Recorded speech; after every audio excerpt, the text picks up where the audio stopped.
Bisa hat-trick kalau penaltinya masuk tuh ya. Yang match Iya, kedua kan? benar. Kalau penaltinya masuk hat trick. Cuman sengaja gak dimasukin kayaknya biar gak makin panas tuh Oh semua. gitu. Demi dia di 2010 AFK kayak itu Messi. Apa jualan kopi itu Messi. Pernah juara di Inggris, di Italia, di Spanyol 3 kompetisi. Di Paris. Apa tadinya Inggris, cuman ngelihat ngelihat Buset menon Ghana, bagusan juga Indonesia kayaknya. Setelah lama rehat, kita podcast anak gawang kembali lagi. Kali ini kita akan membahas sesuatu yang sedang ramai dibicarakan, yaitu adalah Piala Dunia 2026 bersama dengan Bung Ikin dan Bung Gaza. Siapa? Salah. Ini apa? Anak baru. Sebagai apa? Perkenalan nih Bung Gaza, kita ingin melihat analisisnya yang tajam. Ini sedap. Kan Piala Dunia ini apa ya? Pesertanya bertambah menjadi 48 ya. 48 di 3 negara. Kalau Gaza sendiri ngeliatnya gimana? Apakah pertandingannya makin seru atau banyak yang negara-negaranya juga bikin kita ngantuk nontonnya? Sebenarnya emang dari awal kan udah banyak yang ngomongin juga tuh kan. Ya. Dengan pertambahan negara ini juga jadi banyak negara-negara yang sebelumnya kita belum pernah denger gitu kan, tiba-tiba masuk di Piala Dunia kayak Tanjung Verde, Curaçao, dan negara-negara lain juga yang kok bisa dari Piala Dunia gitu. Dan banyak yang meragukan juga sebenarnya kan, negara-negara yang debut-debut di Piala Dunia ini, tapi ternyata banyak juga yang Masih kejutan. ngasih kejutan. Kayak Spanyol ditahan imbang sama Tanjung Verde tuh kan, Ya. 0-0 di game pertama. Walaupun habis itu Tanjung Verde juga berapa 2-2 kalau nggak salah deh. Dua-dua ya. Kebobolan lumayan banyak gitu kan, 2 gol. Dan kipernya yang si Fazinho juga agak-agak mainnya kurang tuh di game keduanya kan. Cuman ya ternyata pertambahan negara ini jadi tidak seburuk yang dipikirkan orang-orang kalau menurut gua gitu. Kalau menurut Bang Ikin gimana Bang? Ya hampir sama sih ya. Maksudnya kita juga akhirnya jadi tahu lah gitu ada pemain-pemain Haiti gitu kan, termasuk tuh pemain-pemain tadi yang sebutin Cape Verde. Mungkin kalau nggak ada kalau Piala Dunia tetap format lama, nggak ada tuh Fozinha gitu kan yang akhirnya mencuri perhatian dunia meskipun hanya satu pertandingan gitu ya. Terus kipernya Curaçao juga lumayan ngasih perlawanan kemarin di match kedua kan, setelah dibantai Jerman 7-1 di match kedua kan kipernya juga Eloy Room tuh kan langsung bikin 15 saves gitu, jadi rekor kalau nggak salah, kalau gua nggak salah jadi rekor juga tuh. Ya itulah pertambahan dengan bertambahnya peserta Piala Dunia ya, salah satu yang bikin menarik yaitu banyak negara-negara ketiga mungkin lah bisa disebut yang punya kesempatan mentas di situ. Sayangnya harusnya timnas Indonesia juga di situ kali ya. Gitu. Gantiin siapa kalau mau? Gantiin siapa? Qatar lah. Tapi kalau lu lihat tuan rumahnya gimana nih sejauh ini penyelenggaranya? Berarti ada Meksiko, Kanada, sama Amerika. Amrik yang banyak gimmick-gimmicknya sih Amrik ya kalau gue lihat ya. Gimana menurut Bung Ikin? Ya Amerika kan dikenal dengan sportainment-nya ya. Dia bisa membungkus Piala Dunia 2026 ini dengan sisi hiburannya ditonjolkan juga lah, karena ya itulah Amerika gitu kan, kita semua tahu gitu. Dengan kalau gua agak salah dengar tuh di tiap ada jeda hydration break, terus sebelum pertandingan juga diputar lagu-lagu penyanyi, ada tuh kedengeran di TV kan, lagu-lagu populer lah gitu, itu kan menarik lah gitu maksudnya. Dan di pembukaan juga tuh kan, di pembukaan yang di Amerika ada setiap negara punya ciri khas masing-masing lah saat laga perdana waktu itu kan, di Meksiko, di Kanada, sama di Amerika itu sendiri gitu. Stadionnya juga keren-keren. Ya gua akuin Termasuk Amerika stadionnya keren-keren, gokil juga ya. Gede-gede. Sekarang kita ingin membahas lebih dalam nih, yaitu adalah ada seorang pemain yang tahun lalu menggendong negaranya menjadi juara, sekarang ternyata bisa menggendong lagi, yaitu adalah Lionel Andreas Messi bersama timnas Argentina. Dia baru aja nyiptain rekor ya, sebagai pencetak gol terbanyak di Pildun. Nah menurut Gaza nih, seberapa besar dampak Messi di Piala Dunia sekarang dan apakah dia bisa kembali membawa Argentina di puncak dunia? Sebenarnya kan ini Messi sebelum Piala Dunia ini ya udah banyak yang meragukan juga kan nih, Messi di Piala Dunia 2006 apa masih bisa ngegendong Argentina kayak sebelumnya tuh juara 2022. Apalagi dia udah mainnya kemarin kan di MLS tuh, di Inter Miami. Jadi pada mikirnya juga Messi ini udah sangat menurun dan mungkin kayaknya bakal tidak segacor sebelumnya gitu kan Messi ya. Tapi ternyata baru pertandingan pertama aja dia kan langsung hat-trick tuh sama Argentina kan.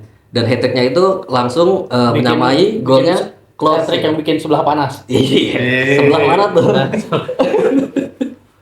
Itu dengan hat-trick ternyata nggak berhenti di hat-trick doang tuh 3 gol. Di match kedua juga dia kan langsung cetak 2 gol lagi tambahan kan. Bisa hat-trick kalau penaltinya masuk tuh ya. Yang Iya kedua kan? benar.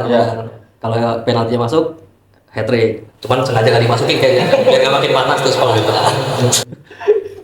Ya, jadi ternyata di balik Messi yang usianya udah mau 40 tahun, 39 kalau nggak salah sekarang kan.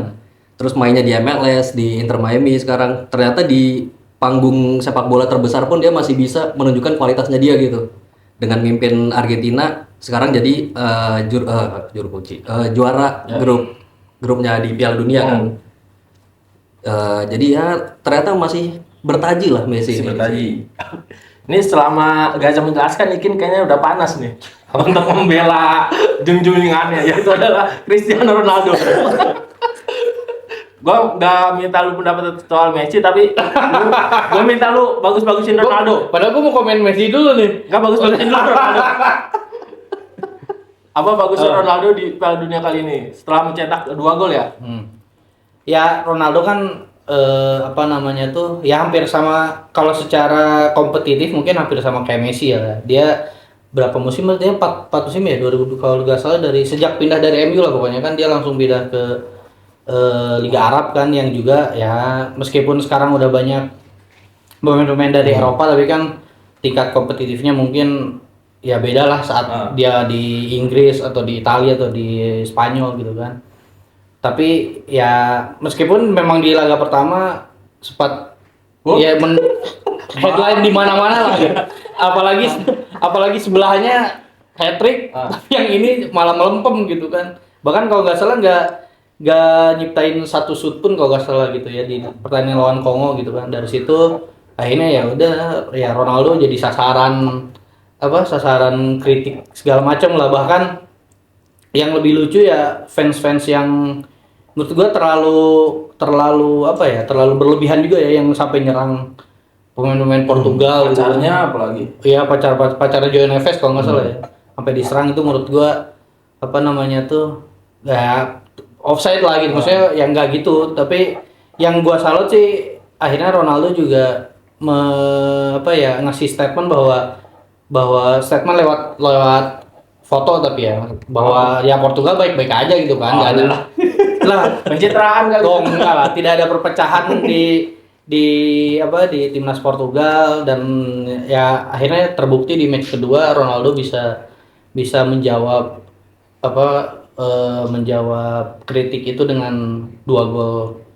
Lawan siapa? 2 golnya? Kemarin lo siapa? Uzbekistan. Dan gol keduanya kan lari juga tuh, nggak yang nunggu. Maksudnya berarti masih bisa lari lah, dikit-dikit.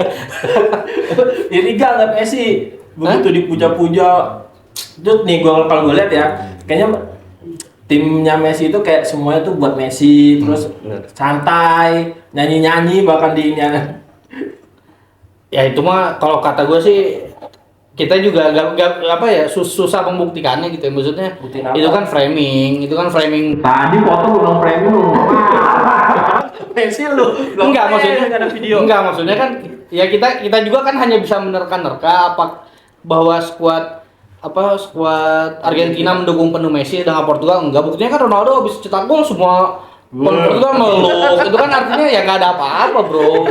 Bruno posting foto sama Ronaldo, setelah itu kan banyak pemain lain lah. Jadi menurut gua ya terlalu dibesar-besarkan aja lah. Terus gimana sih? Berantem yang sebelum match kedua berarti itu framing juga tuh. Framing, pokoknya nggak terjadi gitu ya. Pokoknya yang ngejelek-jelekin Ronaldo framing lah. Tapi setuju gak aja kalau Piala Dunia 2026 ini jadi panggung lagi rivalitas Messi Ronaldo setelah lama tenggelam. Iya, kalau ngelihat gimana mereka berdua masih oke gitu mainnya ya. Kayaknya ya ini kan juga jadi edisi terakhir mungkin untuk keduanya ya. Untuk Messi sama Ronaldo ini mungkin jadi terakhir kali Piala Dunia mereka. Dan ya kayaknya masih bisa bersaing lah, walaupun kayaknya sekarang Messi saingannya tuh sama Mbappe sama Haaland kan. Udah bukan sama CR lagi saingannya tuh. Udah generasi di bawahnya tuh ya. Cuman ya masih bisa lah Portugal sama Argentina tuh melaju jauh, mungkin bisa ketemu juga nantinya dan ya masih menjadi sebuah panggung rivalitas antara Messi dan CR lah ya tahun ini. Nah tadi kan lu ngomong nih, menariknya mereka ada kemungkinan akan bertemu di Perempat final. perempat final kan. Kalau misalnya bisa ya bisa final lah. Hah? Bisa final gak sih ketemunya? Perempat final kalau nggak salah dah. Oke. Bagannya udah pasti ketemu di situ kayaknya. Mentoknya. Kalau pertandingan itu kira-kira Akhirnya ketemu gitu. ya siapa yang akan menjadi pecundang? Ya Messi gitu lah. Ini nih, lu dari segi apa nih membela Ronaldonya? Hah? Kenapa bisa Messi pecundang? Ya secara motivasi sih harusnya Portugal, skuad Portugal dan Ronaldo lebih termotivasi lah dibanding Messi dan Argentina yang udah pernah merasakan gelar juara dunia gitu. Ditambah ya dua golnya Ronaldo kemarin, kemenangan perdana Portugal meskipun lawan Uzbekistan gitu ya. Ya itu diharapkan jadi momentum juga gitu. Ya kita lihatlah di pertandingan ketiga ntar kan apakah itu hanya sekedar karena lawannya Uzbekistan atau memang ya Portugal dan Ronaldo udah nemu titik baliknya lah gitu ibaratnya. Meskipun ya Argentina pun lawannya juga Aljazair doang sih mah. Ya belum terbukti juga kan Messi bisa ngegolin tahun ini ya ke Jerman kan kalau ketemu Jerman atau ke Brazil kalau ketemu Brazil gitu. Tapi Messi 6 Piala Dunia udah 18 gol nih Bang. Messi. Tapi Ronaldo berapa? Ronaldo 10. Tapi di setiap Piala Dunia bisa bikin gol. Ya satu doang nggak ada Enggak, artinya. tapi ya itu menurut gua sih tetap jadi sebuah milestone ya, tetap sebuah pencapaian bahwa satu-satunya pemain di dunia yang yang bisa mencetak gol di 6 edisi Piala Dunia tanpa ya beruntun gitu, nggak pernah seorang Messi pun hanya 5 Piala Dunia gitu. Dia di 2010 AFK kayak itu Messi apa jualan kopi Messi. Totalnya 18 gol. Ya itu bisa dikejar. Masih ada berapa pertandingan di Portugal? CR bisa ngejar. Inter match ketiga 5 gol kayaknya. Tapi sebenarnya dari statistik Ronaldo itu mengingatkan kita kalau misalnya Ronaldo udah 6 kali ikut Piala Dunia tapi nggak pernah juara. Hah? Gak berapa? Juara. Rekor dulu tuh. Tahun ini. Satu-satunya tuh. Tahun ini juara. Tahun ini akan ya menutup cerita Ronaldo di sepak bola dunia. Lu ya sebagai front pembela Messi gimana nih udah? Enggak lah. Iya Portugal bagus sebenarnya timnya ya. Teman-temannya yang bagus sih kalau gue Teman-temannya lihat. bagus. Portugal ya makanya gue bilang Portugal deh. CR-nya ya oke lah. Cuman ya itu tadi kayaknya kalau kita ngebandingnya cuma Portugal sama Argentina gitu ya. Ya. Argentina nih ini emang lebih lebih main buat Messi gitu loh. Dibanding sama Portugal yang sendiri-sendiri dan kelihatan nggak ngedukung dan nggak respect sama CR gitu. Teman-temannya CR tuh. Makanya kemarin kan berantem itu kan rame gitu. Meskipun habis itu menang sih lawan Uzbekistan ya. Cuman ya Argen kelihatan tuh udah siap mati semua deh tuh teman-temannya Messi itu. Buat Messi itu udah siap lah buat ngapain aja, dan banyak yang bilang kan Argen emang mungkin akan menurun nih 2026 karena udah 2022 udah dapat Piala Dunia. Tapi ternyata 2 pertandingan awal nunjukin kalau emang Argen masih berambisi buat dapetin Piala Dunia lagi gitu sih. Tapi menurut gua sih yang soal main untuk Messi itu juga ya Berlebihan. bukan berlebihan mungkin ya, tapi di Portugal pun menurut gua dia balik lagi itu kayaknya framing media aja. Kan John Neves ngomong. Enggak kemarin Kemarin bagi bola ke Ronaldo. kemarin waktu tendangan bebas golnya itu Nuno itu kerelaan hatinya Ronaldo. Iya, itu kan bukti bahwa Ronaldo juga gak egois, dia bisa, wah gue mau hat-trick nih gitu, bisa itu kan. Dia udah ngukur diri dia, kalau dia pasti Ya, tendangan. enggak, dia sadar diri, tapi di situ kan membuktikan bahwa Ronaldo juga tidak seegois yang dibicarakan media atau pembencinya lah, bahwa dia juga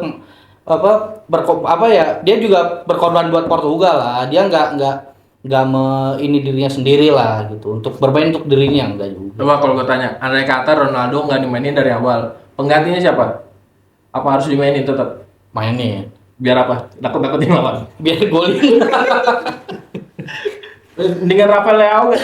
Hah? Rafael Leao kalau nggak siapa sih penyerangnya PSG itu? Ramos. Ya itu ini aja apa super sub aja. Ada pemain yang cocok super sub, ya mereka cocok super sub. Tapi kalau Messi kayaknya udah nggak mungkin diganti ya. Apa? Kalau Messi selama dia masih sehat kayaknya main dari awal terus. Iya. Ada sih yang ganti harusnya. Garnacho tapi kan. Ya, nggak ngaco Lagi lagi. musim lalu nya Garnacho begitu. Sekarang kita melupakan lah pertarungan Messi dan Ronaldo yang mungkin aja nggak terjadi karena Ronaldo udah gugur sebelum ketemu Messi. Justru Argentina sih kata gua. Bisa no, di 32 besar Argentina siapa tahu juga ada yang tahu. Jadi gotnya siapa gotnya? Itu menurut gua perdebatan GOAT ini Dibiarkan saja. dibiarkan saja. Terus menerus. Ya, buat fans Ronaldo ya GOAT-nya Ronaldo, buat fans Messi ya GOAT-nya Messi gitu. Itu ibaratnya udah ya perdebatan itu gak ada ujungnya menurut gua. Tetap masing-masing pihak pasti mengklaim idolanya yang lebih go. Tapi katanya kalau GOAT-nya Messi itu fakta, kalau GOAT-nya Ronaldo itu selera. Bikin. Selera. Ya terserah Messi. Kalau dari segi tapi ya buat gua dia dengan Ini, ntar lu enggak, katanya. dengan segala pencapaian Messi, dengan segala Nah. apa yang diraih Messi, kita juga gak bisa kalau ukurnya apa mengecilkan. Lah Ronaldo juara UCL lebih banyak Ronaldo daripada Messi. Maksudnya kalau ibaratnya statistik gitu ya. Ya oke lah Messi udah punya Piala Dunia lah.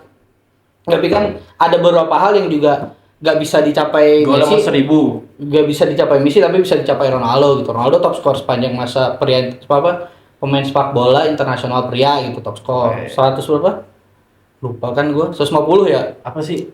Top skor, gol. Nggak ngadi nih statistiknya. Benar 150 gol.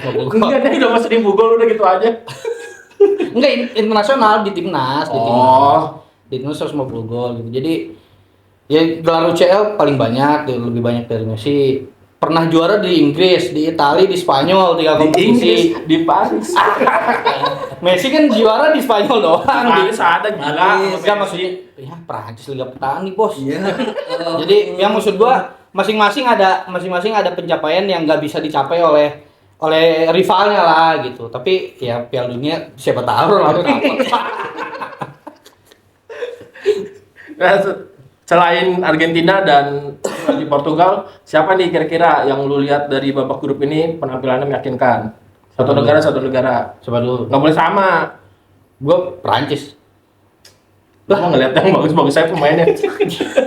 Prancis gila Mbappe, Olise itu ya dengan dia 2018 juara dunia, 2022 runner up, 2 kali masuk final beruntun sih menurut gua membuktikan bahwa Prancis bukan tim yang bisa disepelein ya. Ditambah ya pemain-pemain juga masih generasi emas lah, Mbappe, Olise gitu kan. Dembele, apalagi Cherki cadangan. Ya pokoknya Doi dan pelatihnya masih Deschamps gitu kan yang pernah bawa juara Prancis dan udah lama juga kan ngelatih Prancis. Jadi ya enggak di tengah harapan fans Ronaldo yang pengen ngeliat Ronaldo angkat piala, di tengah harapan fans Messi yang pengen Messi back to back, masih ada Mbappe nih yang juga bisa memimpin Prancis, ya siapa tahu gitu kan. Jadi ya gue sih Prancis menurut gue yang tadinya Inggris cuman ngelihat buset menon kan bagusan juga Indonesia kayaknya. Jadi kayaknya sih Prancis sih menurut gue yang bisa ya oke lah untuk bisa menjadi Contender lah ya. Contender. Nah, Gaza siapa Zak? Kalau gue ngelihat sih Spanyol juga berpotensi sih untuk masuk final tuh Spanyol. Setelah imbang gitu. Meskipun imbang sama Tanjung Verde ya di 0-0, cuman ngelihat skuadnya Spanyol kayaknya sama lengkapnya kayak sama Prancis gitu. Tapi dia strikernya nggak ada gak sih? Kurang striker aja. Cuman Oyarzabal kan kemarin bagus juga tuh. Iya sih. Dia mainnya kan. Dan ya itu setiap lini mereka emang lengkap dan udah solid. Ada Yamal juga apalagi kan. udah ada Yamal satu aja tuh udah jadi berapa pemain tuh kalau buat tim Barca Mini itu sih itu kayaknya. iya bener, Pedri, Gavi, Yamal, Gak ada pemain Madrid deh. nggak ada. Ada Siapa? Kukurela. Iya Korea. Baru jadi pemain Madrid. Sengaja itu Jangan jadi Madrid panas. Aduh, gua gak ada pemain Spanyol, gua tidak ada satu. Korea gitu.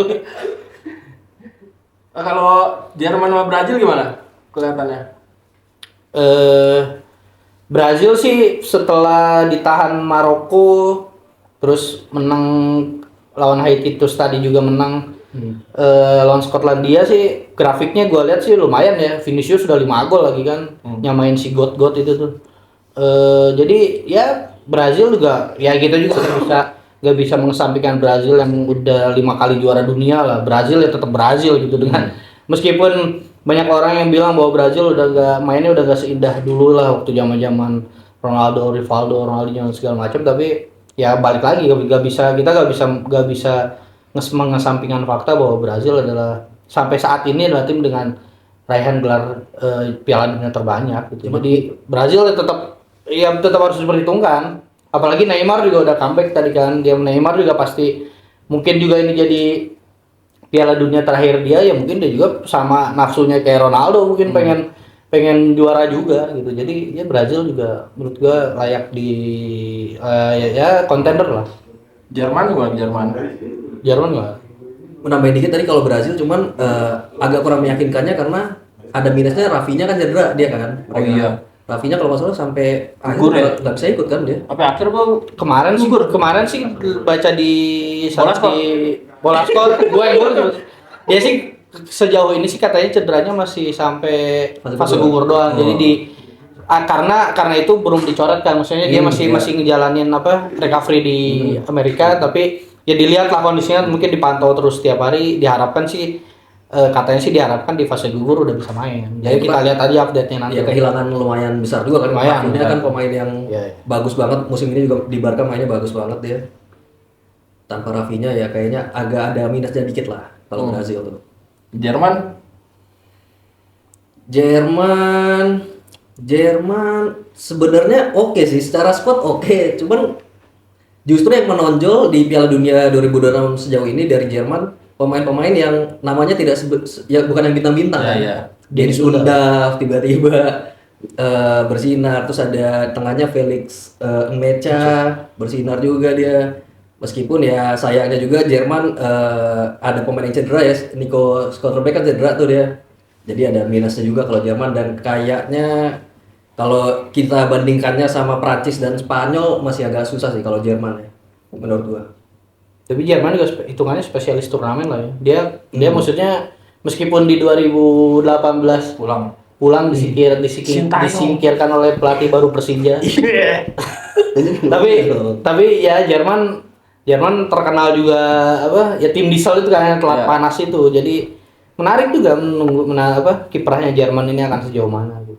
Karena spesialis turnamen kan. Ya. Sebelum satu lagi yang gak lolos 2 kali kan tadinya sama Italia. Negara pasti turnamen enggak sih? Tadinya kan sama Italia spesialis turnamen nih sama-sama 4 gelar tim Eropa, tapi ternyata Italia jadi badut. Adalah kita akhiri saja anak gawang kali ini, kita biarkan perdebatan Lionel Messi dan Cristiano Ronaldo terus menggema selama Piala Dunia 2026. Kita ketemu lagi di next episode. Dadah.